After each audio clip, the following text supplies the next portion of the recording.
In an industry stuffed with marketing bullshit, empty promises, and shiny-suited liars, one woman's had enough. She knows what it's like to have the wrong clients, no money, and no time for fun. But she also knows how to fix it. And on the Business for Superheroes show, she promises to tell the down and dirty truth about business, sales, and running away with the circus. Here's your host, Vicky Fraser. Hello and welcome to the Business for Superheroes show. I'm Vicky Fraser and Joe is looking at me really strangely. What is that voice for? It was just my voice. Okay. Tonight's a weird voice night for you folks.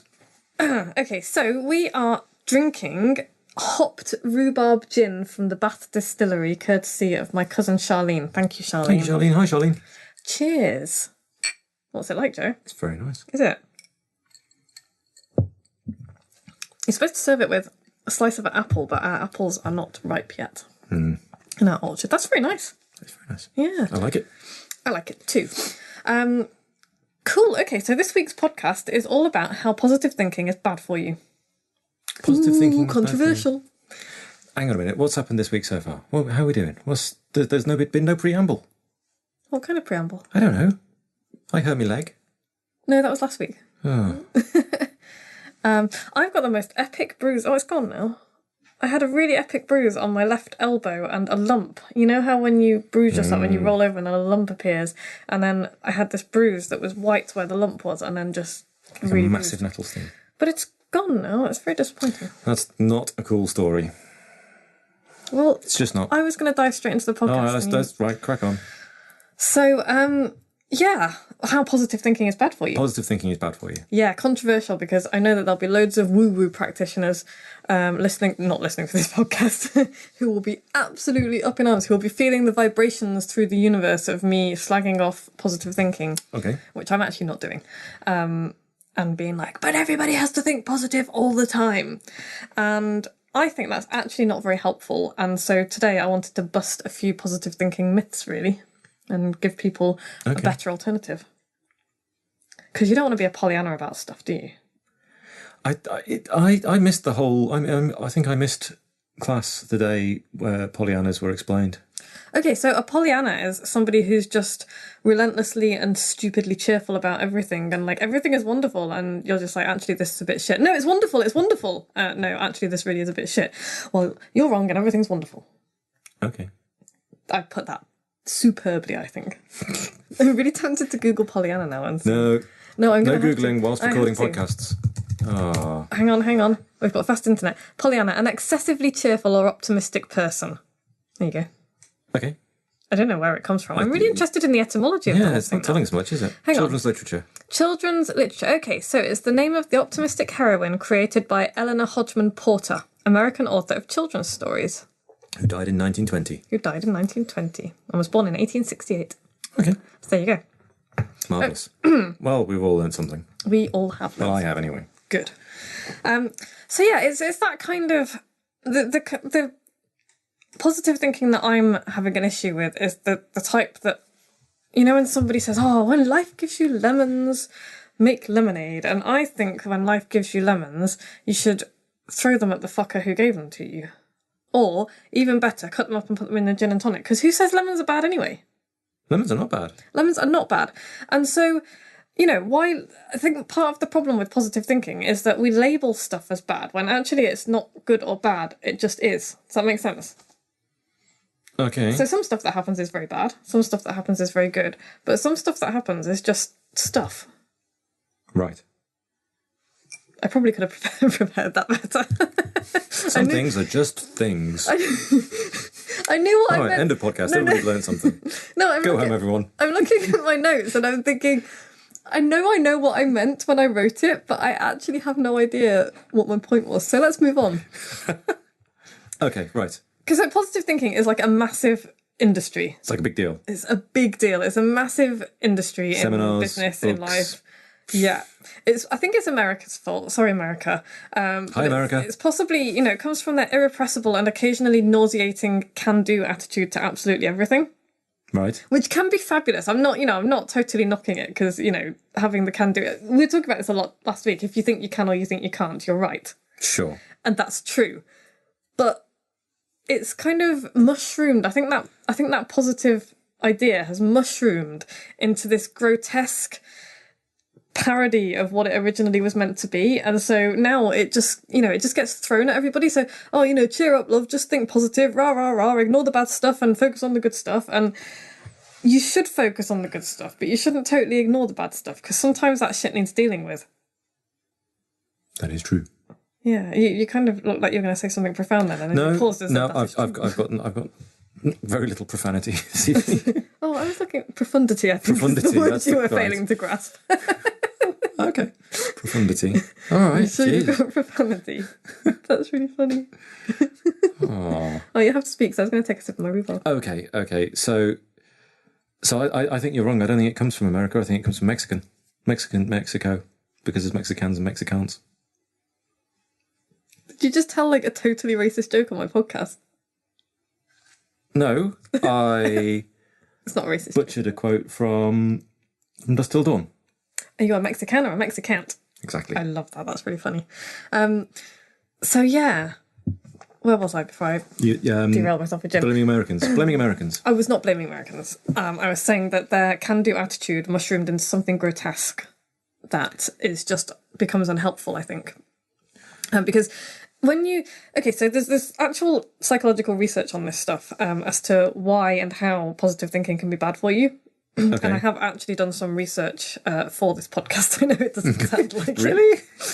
Are you sure? I was just checking I was actually recording then. I was going to use it as an excuse to start again if we weren't, but we are. So, yeah. So research. Research, yeah. When you address and acknowledge negative emotions towards yourself or relationships or chronic illnesses or whatever, or general problems in your life, it can help you adjust your behaviour and respond to the situation more appropriately. Does that make sense? So if you're just kind of throwing positive vibes at everything. So if every problem I encounter or every negative thing I encounter, I just bounce some happiness and gloss over it and move on. Yeah, that's not with a big smile on my face and a cheery wave. That's not a long-term survival strategy. It's a short-term. It's storing up trouble for the future. Is what it's basically doing. But negative emotions can benefit your overall psychological health as well, and they can also be useful because people say, the thinking positive thing. Actually, I've found that channeling anger and rage and despair into what I'm doing is really, really, really Focus valuable. the burning rage. Well, yeah. I mean, if somebody gives you a bad review or somebody treats you like crap in business, then take that and use it. Turn it into a lesson that you can use as a big fuck you to the person who screwed you over. And, you channel that into finding the people that are going to treat you well or the customers that you really want. Because you can... Examine your systems and find out where this shit weasel came from. Yeah, and also you can use it to strengthen your relationships with people who do like you, because every now and then I don't get so much hate mail anymore, obviously not trying hard enough, but every now and then when I get hate mail, I will put it out there as a daily email or a blog post, and it serves the purpose of pushing away the people that agree with the person who sent me a shitogram, but also really drawing towards me the people who are on my side, because they're like, oh my God, how dare they say that to you? And, we all do it. If someone's mean to somebody that I like, I will pile in there. And I'll pile in there and want to defend them. And, it's a natural thing to do. So negativity can be very positive. There you go. I'm putting a positive spin on negativity. Hang on a minute. I'm disappearing into a meta wormhole of self-referencing. magnets. Yeah. Anyway. Yeah. I was going to say polar bears then, but that was polar a good bears. wordsality. Don't disappear into polar bears. No, that would. Oh my God, I don't want to be imagine? eaten by polar bears. I quite like to cuddle a polar bear. Don't think they want to cuddle you. Oh, you don't know that. Have you ever asked one? They're very cuddly. Anyway, Right. so Polar bears. No. yeah, so people who think. And this is really interesting because when you dig into the psychology of it, people who think that our emotions are that easily influenced and changeable are actually more likely to blame themselves for negative emotions that they feel. Hang on a minute. People who what? So, okay, so if you're papering over the negative emotions and being like, I'm just going to turn that frown upside down, Right. then people like that are actually more likely to blame themselves if they feel bad about something, rather than acknowledge that sometimes you just feel shit about stuff. and it's okay. It's not, it's not that you're a weak person. It's not that you're a bad person. It's not that you have failed somehow to, wrap yourself in positive thinking. Does that make sense? It's like when people are telling you to think positive all the time, it makes you somehow it feels like a failure when you can't do that. Yes. And so and this is particularly important for people who are suffering from like depression and anxiety. It's really unhelpful to just say to them, oh, cheer up, turn that frown upside down, because it really genuinely is not as simple as that. Happy thoughts. Yeah. Something else they can't actually do at that point. Yeah. And, if you're just feeling a bit sad, then, smiling and trying to make yourself feel better is not a bad thing. And it's not, if I speak from personal experience, I know what it's like to suffer from depression and anxiety. And I will always try and cheer myself up. But what I don't want is to be made to feel bad if that doesn't work. Yeah. And that's the key. That was a rambling way of saying that was a better way of saying what I first said. The point is, if you think that negative emotion, if you think your emotions are fixed and out of your control, then you won't blame yourself for feeling them. I think there's a middle ground to be had between people who think they're super easy to change and people who think that they're totally unchangeable. And I think that the truth lies somewhere in the middle. Okay, so acknowledgement seems to be key. Yeah, but don't let it control you. Yeah, you don't wallow and don't paper over it. Yeah, because I think sometimes you can't deal with the negative emotions if you don't acknowledge them, It's like, okay, I'm feeling sad. It's okay for me to feel sad. Why am I feeling sad? Let's have a look at all of the things that are going on. And sometimes you just can't find a cause, but even just that process of looking closely at what you're feeling and how you're feeling can help you to work your way out of it, rather than just kind of, because I don't know I don't think you've ever experienced this, but it can be really frightening to just feel so incredibly sad and not know why. And so what you tend to do is run away from it, and that makes things worse. But actually looking at it and thinking, okay, well, you know what, I do feel really horribly sad right now, and I don't really know why, and I've got nothing to feel sad about because I'm, well off, I'm white middle-class wanker, and I've got everything that I need in life. All went tits up, the welfare system would kick in, and... Yeah, and, I'm... Probably not going to starve in this country. Yeah, and so, that also can be very unhelpful to people who genuinely are suffering... Yes. From being sad is like, okay, well... What's the worst that could happen? It doesn't make... knowing that other people have far worse problems doesn't negate your feelings about something, It's like you are entitled to feel sad. No, we are not designed to feel happy all the time. The world would not, I don't think, progress if we were all happy all the time. We've talked about this before, haven't we? Yeah. It's true. We're not, we're just not wired that way. And there's nothing wrong with that. Because we can't all be positive all the time. Progress comes from problem solving and finding out why we're dissatisfied with something and making it better. Do you think? Doing something about it. Yeah. That's what you do. I think so. Yeah.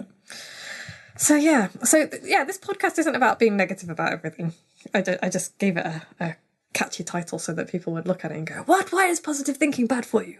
And then listen to it. Hi, those people. It's not about being negative bait about everything. Bait and switch. That's what we're learning. It's not bait and switch. How very dare you?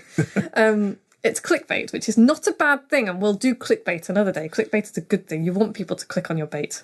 You just don't want it to be stinky and switchy. Where was I? Negative Nellies. Negative Nellies are awful. When I'm talking about negative Nellies, there's a difference between acknowledging and embracing your negative feelings and being a negative Nelly, which is the kind of person who finds a problem in every good idea. You know the type I'm talking about. Oh, God, I do. The ones who are full of woe and just moan about their terrible lives without ever trying to do anything to fix it. Yeah. There's a big, vast, gaping gulf between those two things, in my mind. But this podcast is all about why positive thinking isn't necessarily good for all of us all the time. So... And there's actual scientific data to back this up as well. Citation needed. Citation needed. Okay, so the data supporting tangible benefits from positive thinking is actually pretty weak. There's not much more than correlation between optimistic people being physically more healthy or wealthy. So there is a correlation, but that's all that they've found in the research. And, there's so many different factors. Is it the positive thinking making us healthier and wealthier, or is it the other way around? Do people who are already healthy and wealthy think more positively? I suspect they feed into each other a little bit, but I'm not a psychologist, so I don't know. There is research around, and I can link a couple of studies if anyone is interested, or a couple of articles. So there's also evidence to show that some people who worry a lot about stressful stuff are actually better prepared for it, but only if they're worrying about something they can control. Oh, yeah. Now, worry I find is a difficult word for me. Why? That's interesting. Because worry implies ineffective use of your time. I think if you can see a challenge coming on the horizon and you prepare for it, either psychologically or with actual actions, you dig a moat or you build a boat or whatever it is that you need to do. What problem are you foreseeing, Joe? Zombie apocalypses and floods and stuff. Okay. If you're actually preparing for things, that's fine, but that's not worrying. No. But I think worrying often goes along with that. Yeah, but just worrying about stuff, I think, is a waste of time. You either have something to do with it. You either act on something or you don't act on something. I 100% agree. And that's actually what we're coming on to next. Oh, damn No, it. that's good. No, you didn't jump. You segued nicely into it. Yeah. Okay. So if you're worrying about something you can control, like job interviews, exams, performances, competitions, floods, zombie apocalypses, that kind of thing. Well, you can't. You got no control over floods and zombie apocalypses. You can only control what you do. You can build a boat. You can build a boat. So yeah, I mean, if you are worrying about that, then hopefully it means you're channeling that into preparing better for it. Yeah, do your homework. Sense. Yeah. Prepare for the interview. Work out what style of interview those people employ. Yeah. Did you know also there was a 2001 study by people who I forget, but I can again dig it out. I think I footnoted it somewhere. Researchers found that pessimists were less prone to depression after experiencing a negative life event, like the death of a loved one, than optimists. Because they just expect it. Not because they'd expect it, but because they braced themselves. Right. Which makes sense if you think about it. They don't get bowled over by stuff because they're thinking about it. Yeah, you don't get knocked off your happy high. Your enormous happy high. It's interesting because anyone who suffers from depression will know what it's like to have like the massive highs and the really deep lows. And even keels are, I don't know, I guess there's a lot to be said for them. But then I think you miss out on a lot of the feeling that you get from the ups and downs. But then I guess, the higher the up, the lower the down in many cases. I don't know, it's different for everybody, I would think. I don't know. But I guess that's what the researchers were thinking of when, if you're pessimistic, you're probably on a more even keel. Because you're maybe more realistic. I don't know. Maybe you're right more often. Maybe you're right more often. Maybe you're just more realistic. I don't know. And they've also found that positive affirmations work very well for people with high self-esteem, but they actually backfire for people with low self-esteem because they don't ring true. So if you're saying to yourself, I am a strong, confident person, but actually you've got really low self-esteem, then that won't ring true to you. Mm-hmm. And so you're just thinking, well, this is bullshit. Yes. And then you feel even worse because you're lying to yourself. You're just highlighting the bullshit to yourself. You are, yeah. It just reminds you that you've fallen short of your life goals and all that kind of thing. So all of this, so this blanket, I think the problem that I have with positive thinking is that it's applied as like a blanket cure-all for everybody, and it's not this magic button that will fix everybody's emotional and psychological problems, and it can cause problems in many cases. Yes, if you're just going, it'll be fine, everything will be great, instead of preparing for stuff, then you're in for trouble. Yeah, you're totally unhinged from reality, which is my next thing. You dismiss potential threats. Positive thinking can be great, but if you ignore life's dangers and threats and pitfalls, zombie apocalypse, flood. Yeah, if you're like, oh, it's like ostriches. Well, ostriches actually don't bury their heads in the sand. It's an optical illusion, folks. They're just turning their eggs, and they look like they're Why would they would die? They would suffocate. Anyone who thinks that that's actually a thing is just not thinking. Oh, actually turning their eggs? Yeah, turning their eggs. That's what they do. I thought they were, pecking around on the floor looking for things to eat. Turning their eggs. They eat people's faces. Oh, right, okay. So yeah, it can be, positive thinking can be dangerous. It can blind you to actual threats and problems and challenges that need to be overcome. And also it can, it can be really bad for... I hear people, this enrages me. It's like thinking your way out of serious illness. If you only think positive. I mean, thinking positive has a lot to do with whether or not you heal and recover from stuff. Because if you're very negative, then you are, research shows that you are much less likely to get better. But suggesting that positive thinking is the thing that's going to fix you is not only dangerous and stupid, it's cruel as well. Because then, you've got this whole blame aspect, that you're to blame if you don't heal. Yeah, if you don't recover from a terrible illness. And, what the fuck? That's horrible. So... You just didn't think happy enough. Yeah, so again, it's like, yes, it's a good thing to think positive and, really try and be optimistic about your prognosis if you're sick or injured. But to suggest that that's the most important thing I would prepare the healing process by seeking medical help. Yeah, and it is important to think positive when you're sick. It is, but there is a way to encourage people to do that without making it seem like they're to blame if they don't recover.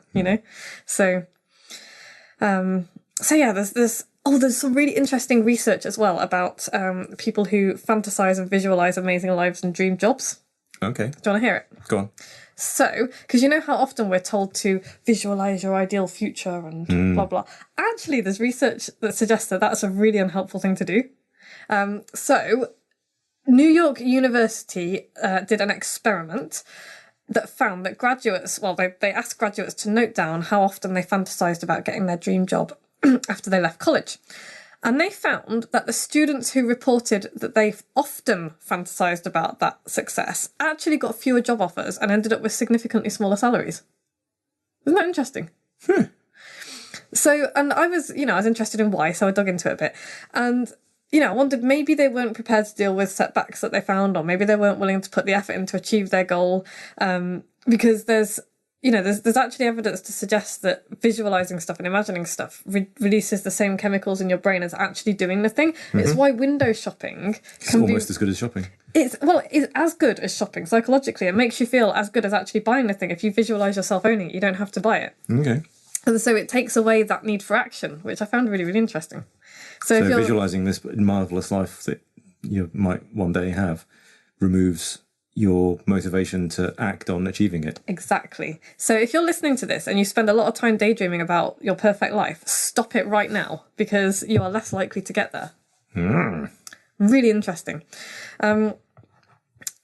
So what is good for us? That's what I decided to look at next. I've banged on a lot about why positive thinking can be bad for us. Hugely positive thinking is bad. Yeah.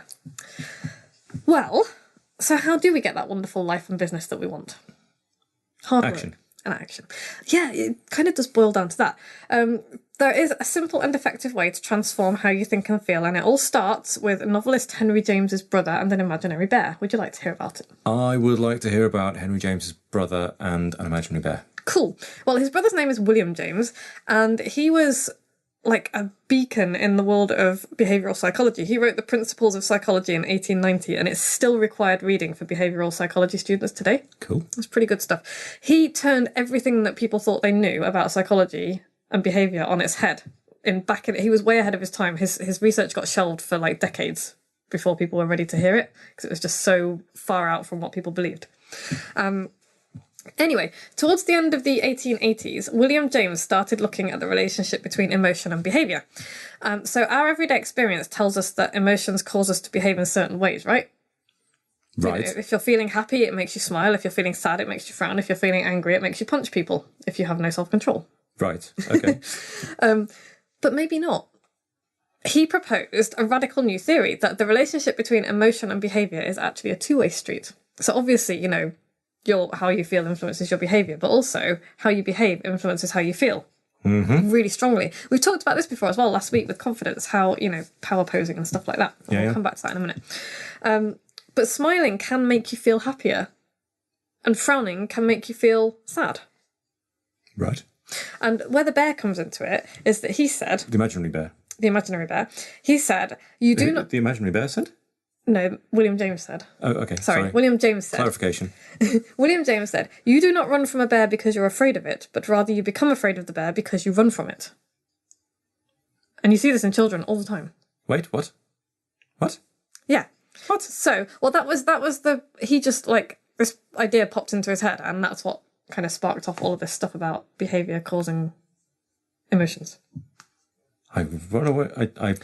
What? I'm not afraid. What? Okay, so I know I read it as well. And I was like, and then I thought about it for a bit, and I was thinking, how children are not, we're not inherently afraid of very many things. Fire. We tend to be. Right. There are certain things that I don't know. I guess are built in. How chickens are terrified of things in the sky, even if they've never seen a buzzard. They're like, and then they run and take cover. But we learn to be afraid of things. Yeah, and so if a child sees another child running away from, say, a spider, then that child will be like, oh, I'm running away. And then that can cause the child to be afraid of the spider, even if they were never afraid of the spider to start with. Does that make sense? Right. So the action of running away from something could make you afraid of the thing. That's the action of someone else running away from the thing, isn't it? Well, yeah, but then you do it as well. I have to admit, I kind of wrote that quote down and then I was like, I'm not sure about that. But all of the research that he did that followed on from it totally makes sense. That, how you behave can totally influence your emotions. Yeah, okay. Smile, stop frowning. I'm not sure how we got from smiling makes you happy to... Bears. Running away from bears makes you afraid of them. Well, you'll need to dig up William James and ask him. Okay. So, maybe we just wait for the zombie apocalypse. Yeah, I don't think they're very sentient.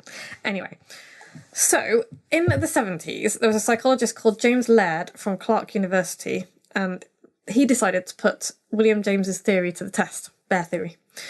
They invited volunteers into the laboratory and asked them to adopt certain facial expressions. So they were asked to kind of, draw their eyebrows down and clench their teeth to create an angry expression. And for the happy expression, they were asked to pull the corners of their mouth back into a smile, like that. Right? Good smile. Thanks.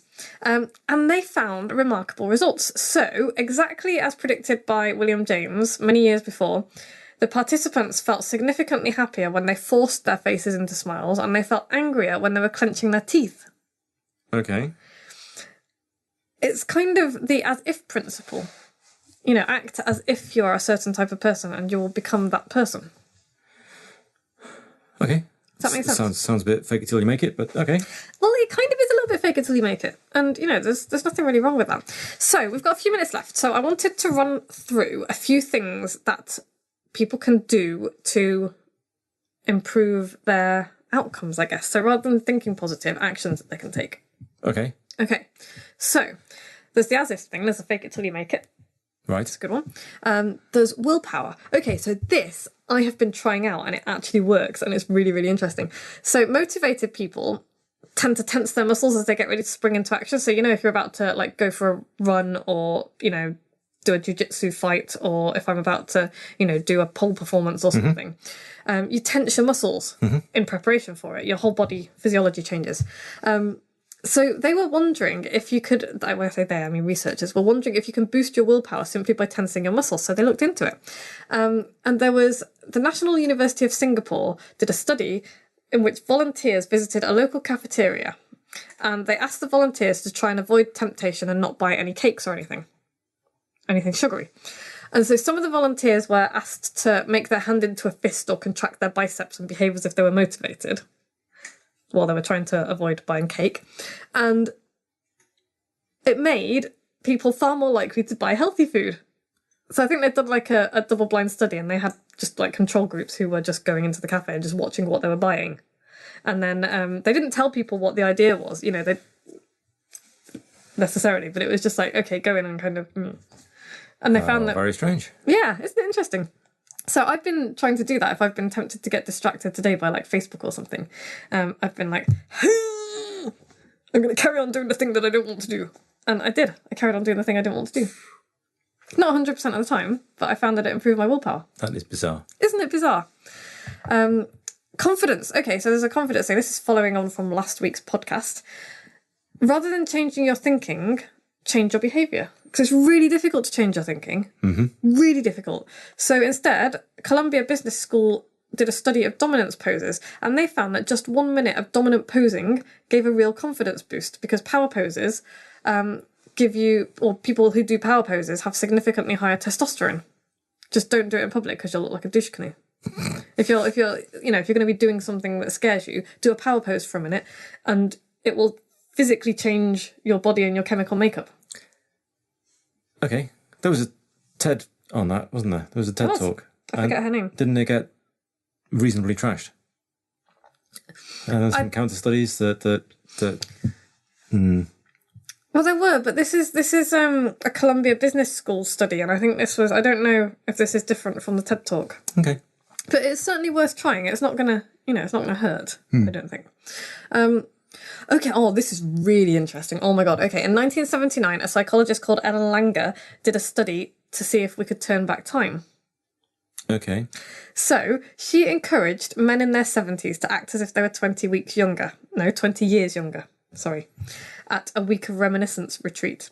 So, for example, when they arrived on the coach, they didn't get any help with their bags, as you would expect there to be for old people. Mm-hmm. They had to carry their own stuff. There were no rails or movement aids in the place, as they would have had in other places. Basically, it was just like a normal place for young people. Mm-hmm. And they surrounded them by stuff from the 1950s, including black and white TVs, vintage radios, and the rule was that all conversations must be set before 1959, so reminiscing, about the past. And they must talk as if they were in the present tense, so, talking about what happened, in the Cold War, for example, as if it was happening now. Right. And they didn't tell them the reason behind this. This was just a week of reminiscence. It was, you go away on a retreat and you reminisce about the past kind of thing. And then they observed them, they watched people, and they found that these old men started walking faster and more confidently. They could manage without their walking sticks. They started leaving their walking sticks behind. They had improved dexterity, improved speed of movement, memory, blood pressure, eyesight, and hearing. Crikey. This is so awesome and exciting. It's like I've got like shivers and goosebumps on the top of my head, even just thinking about this, because it's just super exciting. It's like, how much are we conditioned to believe that we're a certain type of person? And how much does that cause us to act like it? This is part of the reason, I think, why I get so frustrated when I hear people say, I'm too old for this, that, or the other. It's like, well, yeah, you are, if you believe it. Yeah. Stop thinking like that. But that study is just, it's very exciting.